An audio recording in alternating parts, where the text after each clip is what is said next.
As Frank Herbert's Dune begins, the known universe is ruled by Shaddam IV, the 81st Padishah Emperor of House Corrino, whose power is secured by his control of the Sardaukar, his brutally efficient military force. Imperial power is balanced by the assembly of noble houses called the Landsraad, which enforces the Great Convention's ban on the use of atomics against human targets. Though the power of the Corrinos is unrivaled by any individual house, they are in constant competition with each other for political power and stakes in the omnipresent CHOAM company, a directorship which controls the wealth of the entire empire.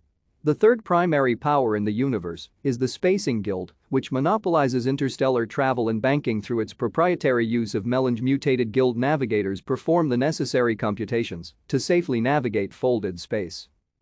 The matriarchal Bene Gesserit possess almost superhuman physical, sensory, and deductive powers developed through years of physical and mental conditioning. Thank you for watching. Like and subscribe if you would like to view more of our videos. Have a nice day.